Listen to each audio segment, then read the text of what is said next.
শামসুর রবিন চৌধুরী, এরা সবগুলো তো বেঈমান। এদের দিয়ে গিজ গিজ করছে বিএনপি। এখন আমি এগুলো বলি বলে আমি খুবই খারাপ, আমি বিএনপির প্রতি আশা মনে করেছিলাম তারা কিছু করবে, আন্দোলন করছে। 28 অক্টোবর দেখা গেল মঞ্চ খালি করে তারা পালিয়ে চলে গেল। তো এখন যে বিএনপি যেভাবে চলছে সেটা হলে বিএনপি তাদের কোনো অসুবিধা নেই। তারা ঠিক আছে, আওয়ামী লীগ তারা আরেকটা কার্ড, কিছু ডিম, আরেকটা বাস্কেটে কিছু ডিম তারা রেখে দিয়েছে। আওয়ামী বাস্কেট ফেল করলে তারা যে ওদের অনুগত বিএনপি বাস্কেট থেকে ডিমগুলো নিয়ে এসে আবার সে থোর বড়ি খাড়া বড়ি থোর। 28 অক্টোবর আন্দোলন তুঙ্গে উঠলো, এই যায় কি সেই আন্দোলন, সেখানে কি হলো, ওনাকে আর মঞ্চে খুঁজে পাওয়া যাচ্ছে। এই তো এগুলো কি আপনি বীরত্ব? যদি উনি কাপুরুষ হন তাহলে নেতৃত্ব দেওয়ার যোগ্য নাই, উনি যদি সুবিধাবাদী হন তাহলে নেতৃত্ব দেওয়ার।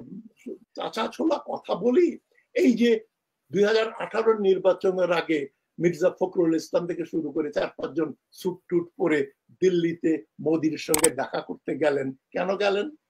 মোদিকে এইটাই বলতে, আপনি চিন্তা করেন না, হাসিনা না শুধু আমরা, আওয়ামী লীগ না শুধু, বিএনপিকে সুযোগ দিয়ে দেখেন, আমরা ক্ষমতায় গেলেও কিন্তু আপনাদের গোলামি করব। এই কথাগুলো মির্জা ফখরুলরা বলে এসছেন। উনারা আমার সঙ্গে তর্ক করুক, বিএনপির কারো বুকের পাটা থাকলে কোনো বেটা আসুক। এবং এই মির্জা ফখরুল ইসলাম খুবই ভদ্রলোক, বিনীত ভদ্রলোক। উনি 30 ডিসেম্বর নির্বাচনের দিন বেলা 11:30টার সময় বলছেন নির্বাচন খুব সুষ্ঠু হচ্ছে।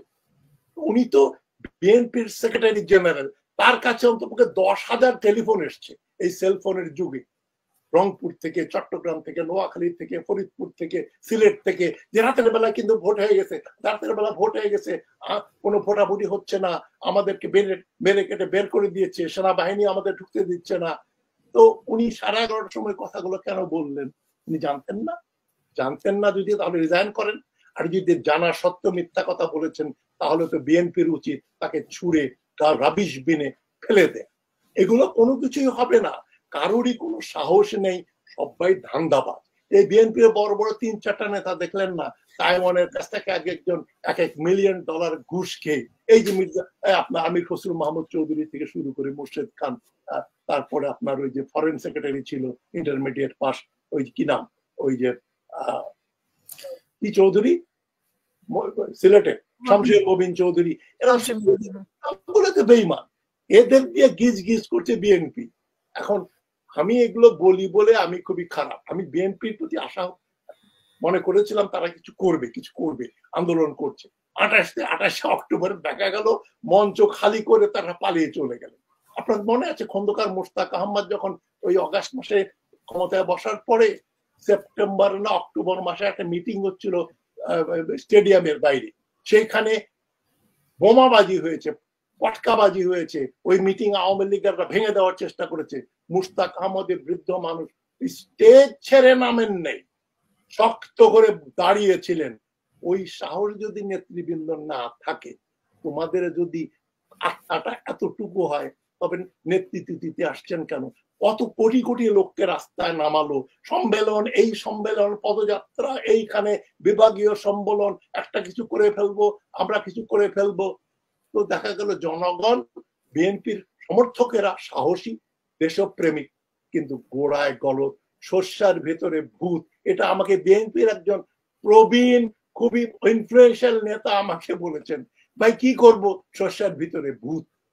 এখন বিএনপি খালেদা জিয়ার মুক্তির জন্য আন্দোলন করবে, এটা যদি মাথায় কেউ কোরআন শরীফ তুলে যদি বিএনপির নেতৃবৃন্দ আমার সামনে বলেন, মানে এগুলো কি তাহলে লোক দেখানো এবারেই মানে এগুলা বিশ্বাস করবো না। আমাকে আমি তো কোনো দল করি না ভাই, আমি একটা দলকে মনে করেছিলাম যে এরা ডেলিভার করবে। এরা পিটার হাসের দিকে তাকিয়ে বসে আছে, এই পিটার হাস আমাদের মুক্ত করে দেবে, আর জনগণ বিএনপির দিকে ধরে বসে আছে। বিএনপি মনে করছে পিটার হাস তাদের ক্ষমতায় বসাবে, আর জনগণ মনে করছে বিএনপি আমাদের দেশ মুক্ত করবে। এইভাবে পরের দিকে তাকিয়ে থাকলে কিছুই হয় না। এগুলো বলে দেখেন একই জিনিস চর্বিত চর্বণ হবে। এখন এইখানে বলা হচ্ছে যে বিএনপি কে চায় না ভারত, এখন ভারতের চাওয়াটাই কি আসলে বাংলাদেশের মুখ্য হয়ে দাঁড়ালো কিনা? ভারত বিএনপি কে চায় না বলে আসতে পারছে না। ভারত তো নিশ্চয়ই জিয়াউর রহমানের বিএনপি চাইবে না, ভারত ভারত নিশ্চয়ই এখন যে বিএনপি যেভাবে চলছে সেটা হলে বিএনপি তাদের কোনো অসুবিধা নেই। তারা ঠিক আছে, আওয়ামী লীগ তারা আরেকটা কার্ড, আরেক কিছু ডিম, আরেকটা বাস্কেটে কিছু ডিম তারা রেখে দিয়েছে। আওয়ামী বাস্কেট ফেল করলে তারা যে ওদের অনুগত বিএনপি বাস্কেট থেকে ডিমগুলো নিয়ে এসে আবার সে থোর বড়ি খাড়া বড়ি থোর। সুতরাং আমি বিএনপির প্রতি বিএনপির নামটা নিতে আমার ঘৃণা লাগে, এগুলা ফালতু জিনিস। সুতরাং জনগণ যদি বিএনপিও কি ভারতের ইশারার মতো, মানে তাদের আন্দোলনগুলোও কি ভারতের ইশারার মতো হচ্ছে কিনা? জনগণ আন্দোলন করেছে, জনগণ 22 অক্টোবর তারা বলছে যে আমাদের আমি তো বহুবার বলেছি যে অবরোধ করা একটা কনস্টিটিউশনাল রাইট, গান্ধীজি করেছেন। অবরোধ, হরতাল, আপনি লাগাতার হরতাল করেন। হাসিনা কতবার হরতাল করেছে, কয়েকশো দিন হরতাল করেছে 1991 সাল থেকে 96 পর্যন্ত। এখন 2001 সালের পরেও বিএনপিকে ক্ষমতায় শান্তিতে বসতে দেয় নাই হাসিনা, মনে আছে? তা আপনারা প্রধানমন্ত্রীর বাড়ি ঘেরাও করবেন না, তার বিজলি পানি কেটে দেবেন না, সেক্রেটারিয়েট বন্ধ করে দেবেন না, সংসদ ভবনকে আগুন না দিলেও সংসদ ভবনে কেউ ঢুকতেও পারবে না, আর যারা ঢুকেছে তাদের বেরোতে দেবেন না। 10-20 লক্ষ লোক দিয়ে ঘেরাও করে ওই লাঠি সোটা নিয়ে লগি বৈঠা নিয়ে প্রতিহত করেন সরকার। যখন মার্কিনের ডোনাল্ড লুরা যখন ঢাকায় ছিল তখনই যদি বিএনপি আন্দোলন করে প্রধানমন্ত্রীর বাড়ি, অফিস, সেক্রেটারিয়েট, ঢাকার সবগুলা থানা, সংসদ ভবন ঘেরাও করে বসে থাকতো, ধর্ণা দিত, সরবো না হাসিনা রিজাইন না করা পর্যন্ত। বা তখন তো ভিসা নীতিকে সামনে রেখেছিল যে ভিসা নীতি হবে, হাজার হাজার ভিসা নিষেধাজ্ঞা হবে যদি হাসিনা ক্ষমতায় আসে। অপূর্ব নপুংসকের দল, হিজড়ার দল, এরা চায় না দেশে একটা সরকার বদলানো হোক। এটা তো বিআই সাহেব, আত্মীয় স্বজন, বন্ধু বান্ধব, আপনি দেখেন না এর ছেলের সঙ্গে অমুকের মেয়ের বিয়ে, অমুকের মেয়ের সঙ্গে অমুকের ছেলের বিয়ে। আপনি কিসে বিএনপি? কারা বিএনপি? জিয়াউর রহমান একমাত্র ছিলেন, হয়তো মেজর হাফিজ দেশপ্রেমিক, ডক্টর মঈন খান, এরকম 3-4 জন ছাড়া আপনি আর নাম বলেন না। যে উনি আমাকে যে কথাগুলো, ভিতরের কথাগুলো বলেছেন ওগুলো প্রকাশ্যে বলে তো ঢিঢি পড়ে যাবে। উনি তো বলেছেন এই মামলার ব্যাপারে উনি সবকিছু জানেন। উনিও 10 নম্বর আসামি 10 জনের ভিতরে এই জিয়া অরফানেজের টাকা। কামাল সিদ্দিকী সাহেব আমাকে বলেছেন যে ভাই আমি তো রিটায়ার্ড সেক্রেটারি, আমি তো একজন ধনাঢ্য ব্যক্তি, আমার গুলশানে প্লট আছে, ওখানে বাড়ি করেছি, ভাড়া পাই, দোকান ভাড়া পাই, বাড়ি ভাড়া পাই, আমার টাকা রাখার খরচ করার উপায় নাই।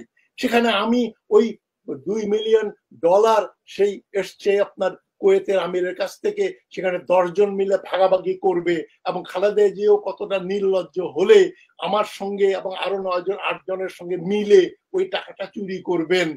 কয়জনের ভাগে কত টাকা পড়বে, টাকাটা সুদে আসলে ব্যাংকেই পড়ে আছে, এগুলো নিয়েও তো বিএনপি কথা বলে না। আমি হলে তো মঞ্চ ফাটিয়ে দিতাম। আমি যদি বিএনপির নেতৃত্বে থাকতাম, দলের থেকে 80% কে স্যাক করার জন্য দলের ভিতরে কাউন্সিল মিটিং ডাকতাম আর আন্দোলনের কথা বলতাম।